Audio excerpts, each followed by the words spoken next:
Chapter 2, Action and Value. Epistemological Problems of Economics. Number 1. The delimitation of the economic. Investigations concerning the money prices of goods and services constituted the historical starting point of the reflections that led to the development of economic theory. What first opened the way to success in these inquiries was the observation that money plays merely an intermediary role, and that through its interposition, goods and services are, in the last analysis, exchanged against goods and services. This discovery led to the further realization that the theory of direct exchange, which makes use of the fiction that all acts of exchange are conducted without the intervention of any medium, must be given logical priority over the theory of money and credit, i.e. the theory of indirect exchange, which is effected by means of money. Still further possibilities were disclosed when it was realized that acts of interpersonal exchange are not essentially different from those which the individual makes within his own household, without reaching beyond it into the social sphere. Hence, every allocation of goods, even those in the process of production, is an exchange, and consequently the basic law of economic action, can be comprehended also in the conduct of the isolated farmer. Thus, the foundation was laid for the first correct formulation and satisfactory solution of the problem of the delimitation of economic action from non-economic action. This problem had been approached previously in two different ways, each of which necessarily rendered its solution considerably more difficult. Classical economics had not succeeded in overcoming the difficulties posed by the apparent paradox of value. It had to construct its theory of value and price information on the basis of exchange value and to start from the action of the businessman, because it was not able to base its systems on the valuations of the marginal consumers. The specific conduct of the businessman is directed toward the attainment of the greatest possible monetary profit. Since the classical economists beheld in this phenomenon the essence of economic conduct, they had to distinguish accordingly between economic and non-economic action. As soon as the transition was made to the subjective theory of value, this distinction, because it contradicts the basic thought of the whole system, could not but prove totally unserviceable and indeed nothing short of absurd. Of course, it took a long time before it was recognized as such.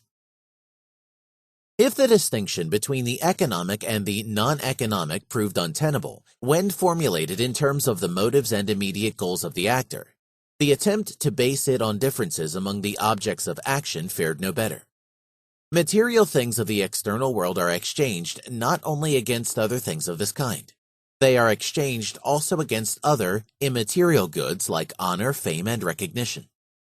If one wishes to remove these actions from the province of the economic, then a new difficulty arises. For a great many of the acts in which material goods are exchanged serve one or both parties to the transaction merely as a preliminary means for the attainment of such immaterial satisfactions. However, every attempt to draw a sharp distinction here necessarily led to barren scholastic discussions, which entangled themselves in imminent contradictions. Discussions such as the successors of the classical economists devoted to the related endeavors to delimit the concepts of a good and productivity. But even if one wished to disregard this problem completely, one could not ignore the fact that human action exhibits an indissoluble homogeneity, and that action involving the exchange of material goods against immaterial goods differs in no significant respect from action involving the exchange of material goods alone. Two propositions follow from the subjective theory of value that make a precise separation between the economic and the non-economic, such as the older economics sought, appear impracticable. First, there is the realization that the economic principle is the fundamental principle of all rational action, and not just a particular feature of a certain kind of rational action. All rational action is therefore an act of economizing. Secondly, there is the realization that every conscious, i.e. meaningful action is rational. Only the ultimate goals, the values or ends at which action aims, are beyond rationality, and indeed always and without exception must be. It was no longer compatible with subjectivism to equate rational and irrational with objectively practical and objectively impractical. It was no longer permissible to contrast correct action as rational to incorrect action, i.e., action diverted through misunderstanding, ignorance, or negligence from employing the best means available to attain the end sought. Nor was it henceforth possible to call an action irrational in which values like honor, piety, or political goals are taken into consideration. Max Weber's attempt to separate rational action from other action on the basis of such distinctions was the last of its kind. It was necessarily doomed to failure. If, however, all conscious conduct is an act of rational economizing, then one must be able to exhibit the fundamental economic categories involved in every action, even an action that is called non-economic in popular usage. And in fact, it is not difficult to point out in every conceivable human, that is, conscious, action, the fundamental categories of catalactics, namely value, good, exchange, price, and costs. Not only does the science of ethics show this, but even everyday popular usage gives us ample demonstrations of it. One has only to consider, for example, how, outside the domain customarily designated as that of science, terms and phrases are used that have these categories as their specific denotation. Number 2, preferring as the basic element in human conduct. All conscious conduct on the part of men involves preferring an A to a B. It is an act of choice between two alternative possibilities that offer themselves. Only these acts of choice, these inner decisions that operate upon the external world, are our data. We comprehend their meaning by constructing the concept of importance. If an individual prefers A to B, we say that, at the moment of the act of choice, A appeared more important to him, more valuable, more desirable than B. We are also wont to say that the need for A was more urgent than the need for B. This is a mode of expression that under certain circumstances may be quite expedient. But as an hypostatization of what was to be explained, it became a source of serious misunderstandings. It was forgotten that we are able to infer the need only from the action. Hence, the idea of an action not in conformity with needs is absurd. As soon as one attempts to distinguish between the need and the action, and makes the need the criterion for judging the action, one leaves the domain of theoretical science, with its neutrality in regard to value judgments. It is necessary to recall here that we are dealing with the theory of action, not with psychology, and certainly not with a system of norms, which has the task of differentiating between good and evil, or between value and worthlessness. Our data are actions and conduct.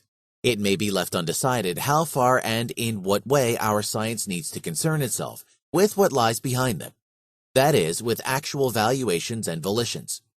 For there can be no doubt that its subject matter is given action and only given action. Action that ought to be, but is not, does not come within its purview. The best becomes clear to us if we consider the task of catalactics. Catalactics has to explain how market prices arise from the action of parties to the exchange of goods. It has to explain market prices as they are, not as they should be. If one wishes to do justice to this task, then in no way may one distinguish between economic and non-economic grounds of price determination, or limit oneself to constructing a theory that would apply only to a world that does not exist. In Bohm-Bawerk's famous example of the planter's 5 sacks of grain, there is no question of a rank order of objective correctiveness, but of a rank order of subjective desires. The boundary that separates the economic from the non-economic is not to be sought within the compass of rational action. It coincides with the line that separates action from non-action. Action takes place only where decisions are to be made, where the necessity exists of choosing between possible goals, because all goals either cannot be achieved at all or not at the same time.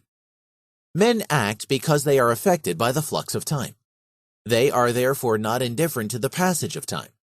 They act because they are not fully satisfied and satiated, and because by acting they are able to enhance the degree of their satisfaction. Where these conditions are not present, As in the case of free goods, for example, action does not take place. Number 3, eudaimonism and the theory of value. The most troublesome understandings with which the history of philosophical thought has been plagued concerns the term pleasure and pain. These misconceptions have been carried over into the literature of sociology and economics and have caused harm there too. Before the introduction of this pair of concepts, ethics was a doctrine of what ought to be. It sought to establish the goals that man should adopt. The realization that man seeks satisfaction by acts both of commission and of omission opened the only path that can lead to a science of human action. If Epicurus sees in atapausia the final goal of action, we can behold in it, if we wish, the state of complete satisfaction and freedom from desire, at which human action aims without ever being able to attain it. Crude materialistic thinking seeks to circumscribe it in visions of paradise and cocaine. Whether this construction may in fact be placed on Epicurus's words remains of course uncertain in view of the paucity of what has been handed down of his writings. Doubtless it did not happen altogether without the fault of Epicurus and his school that the concepts of pleasure and pain were taken in the narrowest and coarsely materialistic sense when one wanted to misconstrue the ideas of hedonism and eudaimonism. And they were not only misconstrued, they were deliberately misrepresented, caricatured, derided, and ridiculed. Not until the 17th century did appreciation of the teachings of Epicurus again begin to be shown. On the foundations provided by it arose modern utilitarianism, which for its part soon had to contend anew with the same misrepresentations on the part of its opponents that had confronted its ancient forerunner. Hedonism, eudaimonism, and utilitarianism were condemned and outlawed, and whoever did not wish to run the risk of making the whole world his enemy had to be scrupulously intent upon avoiding the suspicion that he inclined toward these heretical doctrines. This must be kept in mind if one wants to understand why many economists went to great pains to deny the connection between their teachings and those of utilitarianism. Even Baumgartner thought that he had to defend himself against the reproach of hedonism.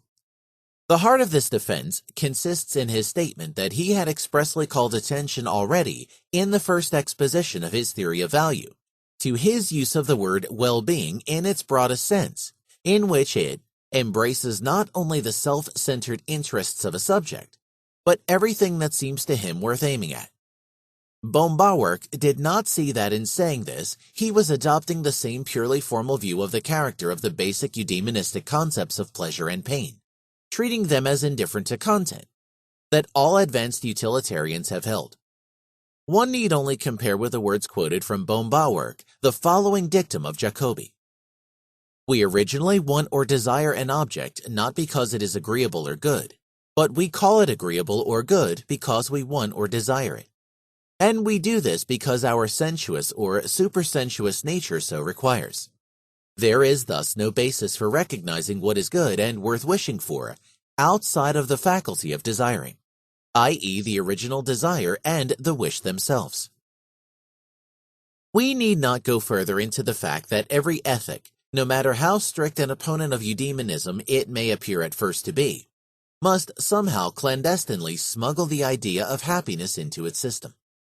As Baumgartner has shown, the case is no different with ethical economics, that the concepts of pleasure and pain contain no reference to the content of what is aimed at, ought, indeed, scarcely, to be still open to misunderstanding.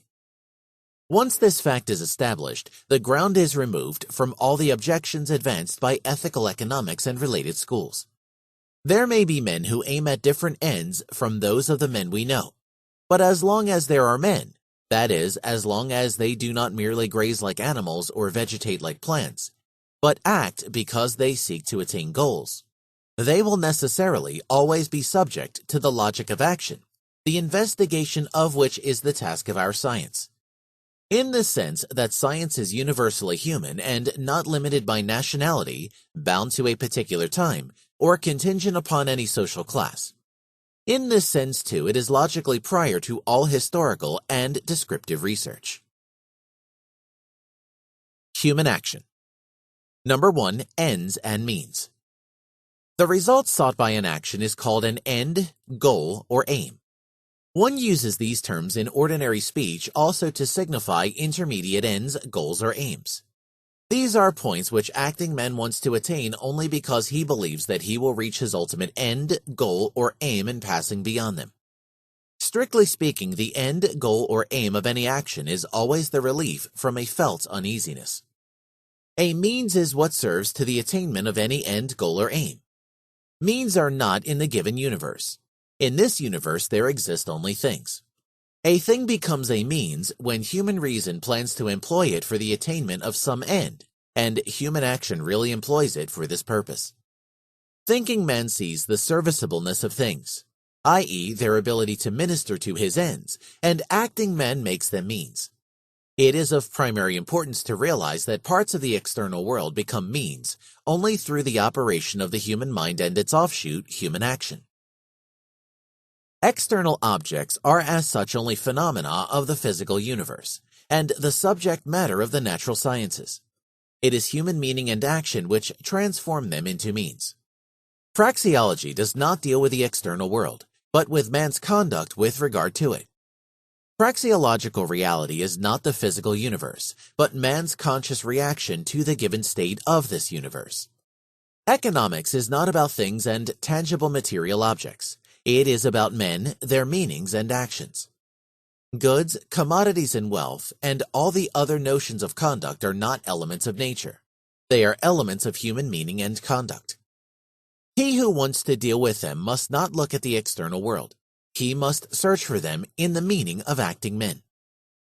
Praxeology and economics do not deal with human meaning and action as they should be, or would be if all men were inspired by an absolutely valid philosophy and equipped with a perfect knowledge of technology. For such notions as absolute validity and omniscience, there is no room in the frame of a science whose subject matter is erring men. An end is everything which men aim at. A means is everything which acting men consider as such. It is the task of scientific technology and therapeutics to explode errors in their respective fields. It is the task of economics to expose erroneous doctrines in the field of social action. But if men do not follow the advice of science but cling to their fallacious prejudices, these errors are reality and must be dealt with as such. Economists consider foreign exchange control as inappropriate to attain the ends aimed at by those who take recourse to it. However, if public opinion does not abandon its delusions and governments consequently resort to foreign exchange control, the course of events is determined by this attitude. Present-day medicine considers the doctrine of the therapeutic effects of mandrake as a fable. But as long as people took this fable as truth, mandrake was an economic good, and prices were paid for its acquisition. In dealing with prices, economics does not ask what things are in the eyes of other people, but only what they are in the meaning of those intent upon getting them. For it deals with real prices paid and received in real transactions, not with prices as they would be if men were different from what they really are. Means are necessarily always limited, i.e., scarce with regard to the services for which man wants to use them. If this were not the case, there would not be any action with regard to them. Where man is not restrained by the insufficient quantity of things available, there is no need for any action. It is customary to call the end the ultimate good and the means goods. In applying this terminology, economists mainly used to think as technologists and not as praxeologists. They differentiated between free goods and economic goods. They called free goods things available in superfluous abundance, which man does not need to be economized. Such goods are, however, not the object of any action. They are general conditions of human welfare. They are parts of the natural environment in which man lives and acts. Only the economic goods are the substratum of action. They alone are dealt with in economics.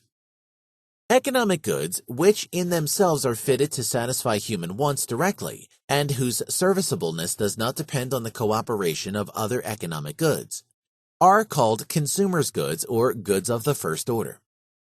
Means which can satisfy wants only indirectly when complemented by cooperation of other goods are called producers' goods or factors of production, or goods of a remote or higher order. The services rendered by a producer's good consist in bringing about, by the cooperation of complementary producers' goods, a product. This product may be a consumer's good. It may be a producer's good which, when combined with other producers' goods, will finally bring about a consumer's good.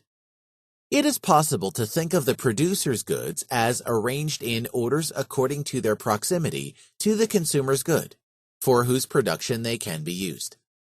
Those producers' goods which are nearest to the production of a consumer's good are ranged in the second order, and accordingly those which are used for the production of goods of the second order in the third order, and so on. The purpose of such an arrangement of goods in orders is to provide a basis for the theory of value and prices of the factors of production. It will be shown later how the valuation and the prices of the goods of higher orders are dependent on the valuation and the prices of the goods of lower orders produced by their expenditure. The first and ultimate valuation of external things refers only to consumers' goods. All other things are valued according to the part they play in the production of consumers' goods. It is therefore not necessary actually to arrange producers' goods in various orders from the second to the nth. It is no less superfluous to enter into pedantic discussions of whether a concrete good has to be called a good of the lowest order, or should rather be attributed to one of the higher orders.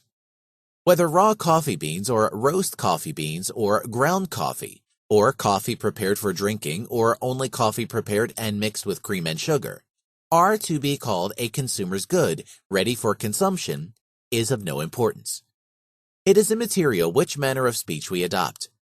For with regard to the problem of valuation, all that we say about a consumer's good can be applied to any good of a higher order, except those of the highest order, if we consider it as a product. An economic good does not necessarily have to be embodied in a tangible thing. Non-material economic goods are called services. Number 2, the scale of value. Acting man chooses between various opportunities offered for choice. He prefers one alternative to others. It is customary to say that acting man has a scale of wants or values in his mind when he arranges his actions. On the basis of such a scale, he satisfies what is of higher value, i.e. his more urgent wants, and leaves unsatisfied what is of lower value, i.e. what is a less urgent want. There is no objection to such a presentation of the state of affairs. However, one must not forget that the scale of values or wants manifests itself only in the reality of action. These scales have no independent existence apart from the actual behavior of individuals. The only source from which our knowledge concerning these scales is derived is the observation of a man's actions. Every action is always in perfect agreement with the scale of values or wants, because these scales are nothing but an instrument for the interpretation of a man's acting. Ethical doctrines are intent upon establishing scales of value according to which man should act, but does not necessarily always act. They claim for themselves the vocation of telling right from wrong, and of advising men concerning what he should aim at as the supreme good. They are normative disciplines aiming at the cognition of what ought to be. They are not neutral with regards to facts. They judge them from the point of view of freely adopted standards. This is not the attitude of praxeology and economics. They are fully aware of the fact that the ultimate ends of human action are not open to examination from any absolute standard. Ultimate ends are ultimately given. They are purely subjective. They differ with various people and with the same people at various moments in their lives. Praxeology and economics deal with the means for the attainment of ends chosen by the acting individuals. They do not express any opinion with regard to such problems as whether or not sybaritism is better than asceticism. They apply to the means only one yardstick, vis-a-vis whether or not they are suitable to attain the ends at which the acting individuals aim. The notions of abnormality and perversity therefore have no place in economics. It does not say that a man is perverse because he prefers the disagreeable, the detrimental, and the painful to the agreeable, the beneficial, and the pleasant. It says only that he is different from other people, that he likes what others detest, that he considers useful what others want to avoid, that he takes pleasure in enduring pain which others avoid because it hurts them. The polar notions normal and perverse can be used anthropologically for the distinction between those who behave as most people do, and outsiders and atypical exceptions. They can be applied biologically for the distinction between those whose behavior preserves the vital forces and those whose behavior is self-destructive. They can be applied in an ethical sense for the distinction between those who behave correctly and those who act otherwise than they should. However, in the frame of a theoretical science of human action, there is no room for such a distinction. Any examination of ultimate ends turns out to be purely subjective and therefore arbitrary. Value is the importance that acting man attaches to ultimate ends. Only to ultimate ends is primary and original value assigned. Means are valued derivatively according to their serviceableness in contributing to the attainment of ultimate ends. Their valuation is derived from the valuation of the respective ends. They are important for man only as far as they make it possible for him to attain some ends. Value is not intrinsic. It is not in things. It is within us. It is the way in which man reacts to the conditions of his environment. Neither is value in words and in doctrines. It is reflected in human conduct. It is not what a man or groups of men say about value that counts, but how they act. The bombastic oratory of moralists and the inflated pompousness of party programs are significant as such. But they influence the course of human events only as far as they really determine the actions of men. Number 3, the scale of needs. Notwithstanding all declarations to the contrary, the immense majority of men aim first of all at an improvement of the material conditions of well-being. They want more and better food, better homes and clothes, and 1,000 other amenities. They strive after abundance and health. Taking these goals as given, applied physiology tries to determine what means are best suited to provide as much satisfaction as possible. It distinguishes, from this point of view, between man's real needs and imaginary and spurious appetites. It teaches people how they should act and what they should aim at as a means. The importance of such doctrines is obvious. From his point of view, the physiologist is right in distinguishing between sensible action and action contrary to a purpose. He is right in contrasting judicious methods of nourishment from unwise methods. He may condemn certain modes of behavior as absurd and opposed to real needs. However, such judgments are beside the point for a science dealing with the reality of human action. Not what a man should do, but what he does, counts for praxeology and economics.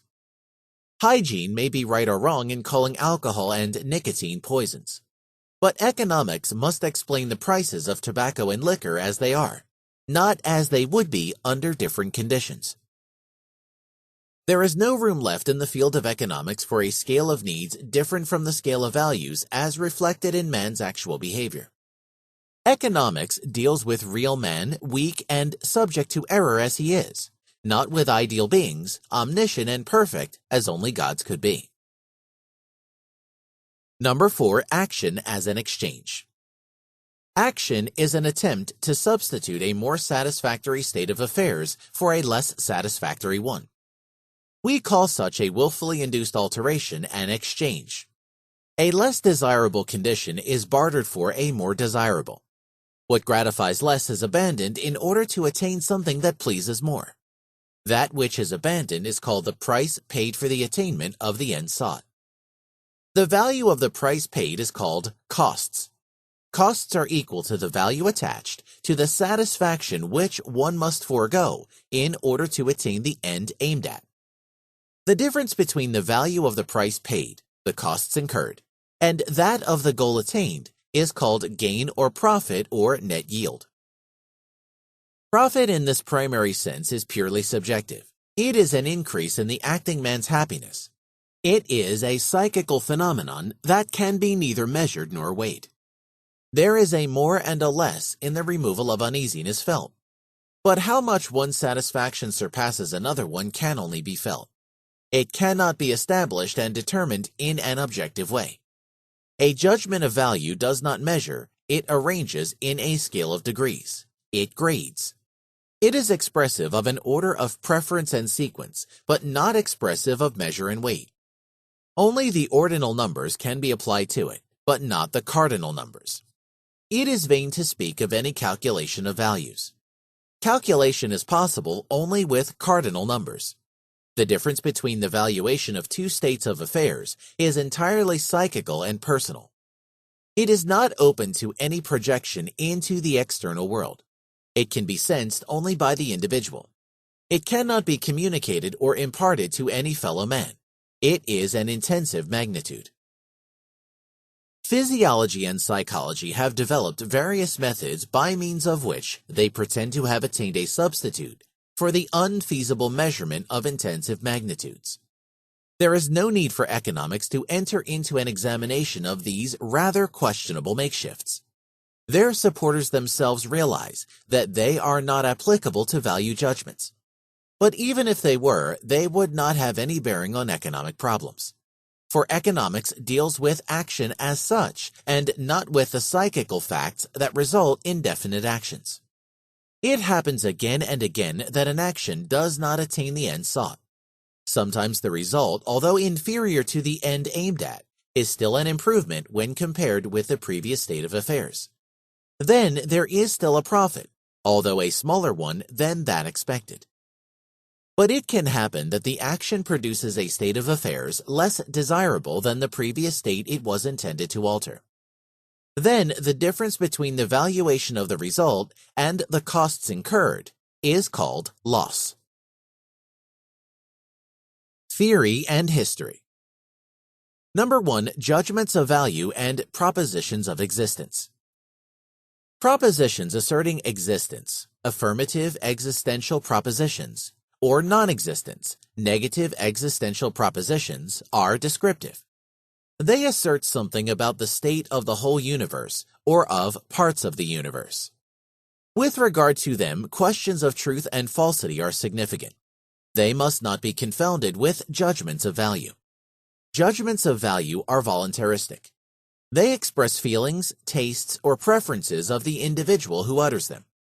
With regard to them, there cannot be any question of truth and falsity. They are ultimate and not subject to any proof or evidence. Judgments of value are mental acts of the individual concerned.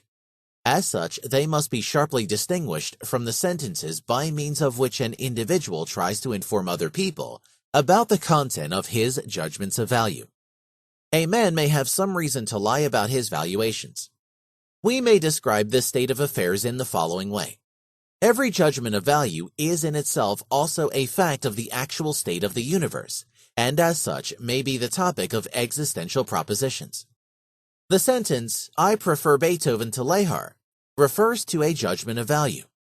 If looked upon as an existential proposition, it is true if I really prefer Beethoven and act accordingly, and false if I in fact prefer Laissez-faire, and for some reasons lie about my real feelings, taste, or preferences.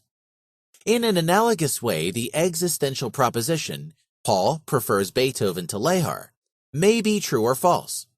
In declaring that with regard to a judgment of value, there cannot be any question of truth or falsity. We refer to the judgment as such, and not to the sentences communicating the content of such a judgment of value to other people. Number 2. Valuation and Action. A judgment of value is purely academic if it does not impel the man who utters it to any action. There are judgments which must remain academic because it is beyond the power of the individual to embark upon any action directed by them. A man may prefer a starry sky to the starless sky, but he cannot attempt to substitute the former state which he likes better for the latter he likes less. The significance of value judgments consists precisely in the fact that they are the springs of human action. Guided by his valuations, man is intent upon substituting conditions that please him better for conditions which he deems less satisfactory.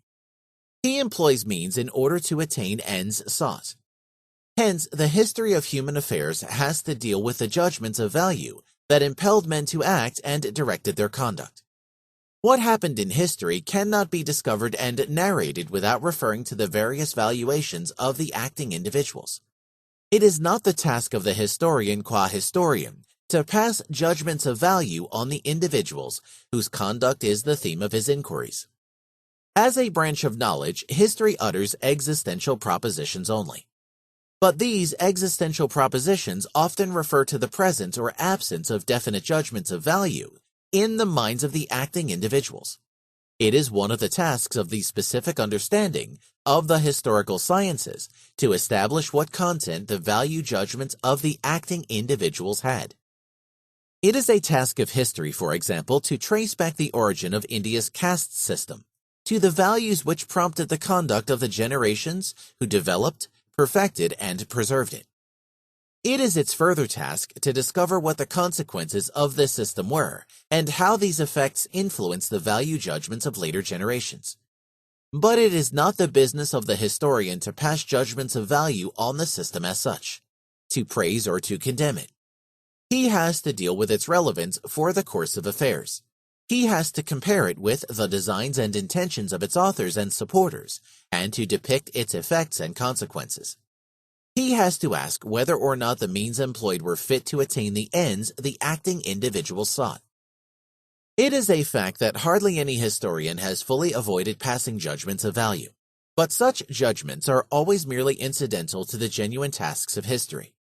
In uttering them, the author speaks as an individual judging from the point of view of his personal valuations, not as a historian. Number 3, the subjectivity of valuation. All judgments of value are personal and subjective.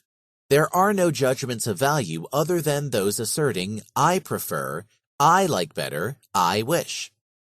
It cannot be denied by anybody that various individuals disagree widely with regard to their feelings, tastes, and preferences, and that even the same individuals at various instants of their lives value the same things in a different way. In view of this fact, it is useless to talk about absolute and eternal values. This does not mean that every individual draws his valuations from his own mind. The immense majority of people take their valuations from the social environment into which they were born, in which they grew up, that molded their personality and educated them. Few men have the power to deviate from the traditional set of values and to establish their own scale of what appears to be better and what appears to be worse. What the theorem of the subjectivity of valuation means is that there is no standard available which would enable us to reject any ultimate judgment of value as wrong, false, or erroneous in the way we can reject an existential proposition as manifestly false. It is vain to argue about ultimate judgments of value as we argue about the truth or falsity of an existential proposition. As soon as we start to refute by arguments an ultimate judgment of value, we look upon it as a means to attain definite ends. But then we merely shift the discussion to another plane. We no longer view the principle concerned as an ultimate value, but as a means to attain an ultimate value, and we are again faced with the same problem. We may, for instance, try to show a Buddhist that to act in conformity with the teachings of his creed results in effects which we consider disastrous. But we are silenced if he replies that these effects are, in his opinion, lesser evils, or no evils at all, compared to what would result from non-observance of his rules of conduct. His ideas about the supreme good, happiness, and eternal bliss are different from ours. He does not care for those values his critics are concerned with, and seeks for satisfaction in other things than they do. Number 4, the logical and syntactical structure of judgments of value. A judgment of value looks upon things from the point of view of the man who utters it. It does not assert anything about things as they are. It manifests a man's affective response to definite conditions of the universe as compared with other definite conditions. Value is not intrinsic. It is not in things and conditions, but in the valuing subject. It is impossible to ascribe value to one thing or state of affairs only. Valuation invariably compares one thing or condition with another thing or condition. It grades various states of the external world.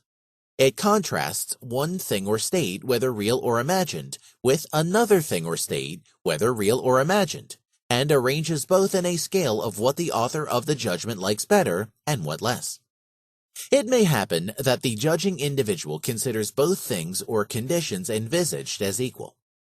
He is not concerned whether there is A or B. Then his judgment of value expresses indifference. No action can result from such a neutral disposition. Sometimes the utterance of a judgment of value is elliptical and makes sense only if appropriately completed by the hearer.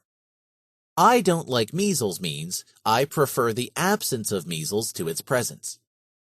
Such incompleteness is the mark of all references to freedom. Freedom invariably means freedom from or absence of something referred to expressly or implicitly.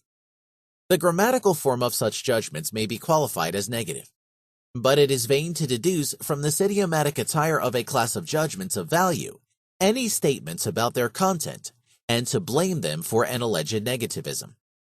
Every judgment of value allows of a formulation in which the more highly valued thing or state is logically expressed in both a positive and a negative way, although sometimes a language may not have developed the appropriate term. Freedom of the press implies the rejection or negation of censorship. But, stated explicitly, it means a state of affairs in which the author alone determines the content of his publication, as distinct from a state in which the police has a right to interfere in the matter. Action necessarily involves the renunciation of something to which a lower value is assigned in order to attain or to preserve something to which a higher value is assigned. Thus, for instance, a definite amount of leisure is renounced in order to reap the product of a definite amount of labor. The renunciation of leisure is the means to attain a more highly valued thing or state. There are men whose nerves are so sensitive that they cannot endure an unvarnished account of many facts about the physiological nature of the human body and the praxeological character of human action. Such people take offense at the statement that men must choose between the most sublime things, the loftiest human ideals, on the one hand, and the wants of his body on the other. They feel that such statements detract from the nobility of the higher things. They refuse to notice the fact that there arise in the life of man situations in which he is forced to choose between fidelity to lofty ideals and such animal urges as feeding. Whenever man is faced with the necessity of choosing between two things or states, his decision is a judgment of value, no matter whether or not it is uttered in the grammatical form commonly employed in expressing such judgments.